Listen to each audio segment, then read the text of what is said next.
Kami dari Institut Agama Kristen Negeri Kupang, Fakultas Keguruan dan Ilmu Pendidikan, Prodi Manajemen Pendidikan Kristen, kelompok 1. Di sini kami akan membahas tentang pengertian ruang lingkup dan urgensi perencanaan pendidikan. Perkenalkan, nama saya Julia. Perkenalkan, nama saya Salia Nifeta. Perkenalkan, nama saya Tri Emil Tabala. Perkenalkan, nama saya Peter Boy. Perkenalkan, nama saya Eva Balolo. Di sini saya akan membaca nomor 1, pendahuluan. Pendidikan merupakan komponen terpenting dalam kehidupan sehari-hari. Pendidikan mempunyai peranan dan fungsi yang cukup penting bagi kehidupan manusia, baik pendidikan dalam aspek kognitif dan efektif maupun prekonatorik. Proses tersebut diakui sebagai kekuatan yang dapat mendorong manusia mencapai kemajuan peradaban. Selain itu, pendidikan memberikan bakat kepada manusia untuk menyongsong hari esok yang lebih cerah dan lebih manusiawi. Pengertian perencanaan pendidikan. Perencanaan adalah proses penentuan tujuan atau sasaran yang hendak dicapai untuk menetapkan jalan dan sumber yang diperlukan untuk mencapai tujuan secara efisien dan seefektif mungkin. Perencanaan menurut Profesor Dr. Yusuf Eno, yaitu perencanaan pendidikan merupakan suatu proses yang mempersiapkan seperangkat alternatif keputusan bagi kegiatan masa depan yang diharapkan kepada pencapaian tujuan dengan usaha yang optimal, dengan mempertimbangkan kenyataan-kenyataan yang ada di bidang ekonomi, sosial budaya maupun menyeluruh suatu negara. Perencanaan pendidikan adalah suatu proses berpikir yang mendalam, menganalisis, merumuskan dan menimbang serta memutuskan hal-hal yang dapat digunakan untuk mencapai tujuan yang telah ditetapkan. Perencanaan dan manajemen pendidikan diarahkan untuk dapat membantu beberapa hal, yakni yang pertama, membantu keperluan akan tenaga kerja, yang kedua, perluasan kesempatan pendidikan, yang ketiga, peningkatan mutu pendidikan, serta yang keempat, yakni peningkatan efektivitas dan efisiensi penyelenggaraan pendidikan. B. Unsur perencanaan pendidikan. Menurut Udin dan Abin, menguraikan beberapa unsur perencanaan pendidikan antara lain sebagai berikut. Yang pertama, penggunaan analisis yang bersifat rasional dan sistematis dalam perencanaan pendidikan yang menyangkut metodologi dan perencanaan pendidikan.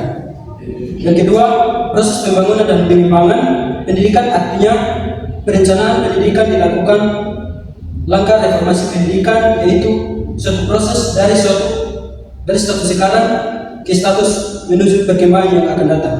Yang ketiga, prinsip efektivitas dan efisiensi, artinya dalam perencanaan pendidikan itu pemikiran secara ekonomis sangat menonjol. Misalnya dalam hal penggalian sumber pembiayaan pendidikan, alokasi biaya, hubungan pendidikan dengan tenaga kerja.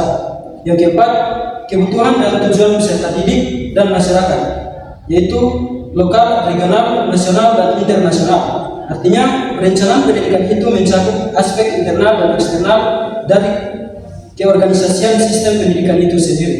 Yang kelima, tujuan pembangunan nasional bangsa yang akan mengambil keputusan dalam rangka kebijakan nasional dalam pendidikan. Yang keenam, masalah strategi adalah termasuk dalam penanganan atau kebijakan secara operasional yang akan mewarnai proses pelaksanaan dari perencanaan pendidikan.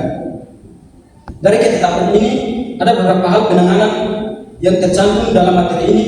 Yang pertama, sifat dan kebijakan nasional pendidikan. Dua, prinsip fleksibel, yaitu bersifat lentur, dinamik, dan responsif terhadap perkembangan atau perubahan kehidupan di masyarakat. Hal ini penting karena hakikat pelayanan pendidikan kepada peserta didik adalah masyarakat siswa untuk mampu menghadapi perkembangan ilmu, pengetahuan, dan teknologi, imtek, dan beragam tantangan kehidupan terkini. Tiga, prinsip efektivitas efisiensi, artinya dalam penyusunan perencanaan pendidikan didasarkan pada perhitungan sumber daya yang ada secara cermat dan matang, sehingga perencanaan itu berhasil, guna dan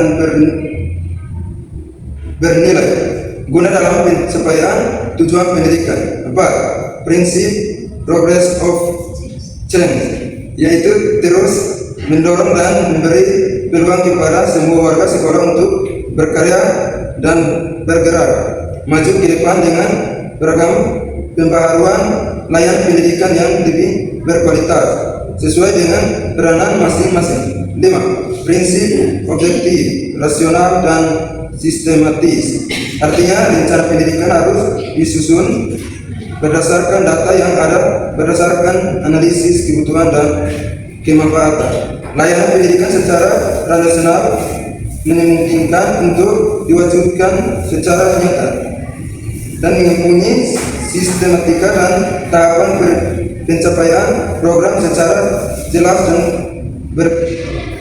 berkesinambungan. D. Ruang lingkup perencanaan pendidikan. Ruang lingkup perencanaan pendidikan jangkauannya yang cukup luas dan dapat ditinjau dari berbagai aspek, antara lain: 1. Ditinjau dari aspek spesialnya, yaitu perencanaan pendidikan yang memiliki karakter yang terkait dengan ruang, tempat, atau batasan wilayah. Perencanaan ini terbagi menjadi 3: A. Perencanaan pendidikan nasional, B. Perencanaan pendidikan regional, C. Perencanaan pendidikan kelembagaan. 2. Ditinjau dari aspek sifat dan karakteristik. Modelnya dapat dibagi menjadi 3: A. Perencanaan pendidikan yang mencakup seluruh aspek yang terkait dengan proses pembangunan pendidikan yang esensial. B. Perencanaan pendidikan kompor, yaitu perencanaan pendidikan yang disusun secara sistematis. C. Perencanaan pendidikan strategi, yaitu perencanaan pendidikan yang mengandung pokok-pokok perencanaan untuk menjawab persoalan atau opini. Kesimpulan, definisi perencanaan pendidikan adalah suatu proses intelektual yang berkesinambungan dengan merencanakan, menganalisa, merumuskan, dan menimbang serta memutuskan sesuatu yang konsisten, taat atas internal yang berhubungan secara sistematis dengan keputusan-keputusan. Sekian hasil presentasi dari kelompok kami. Terima kasih.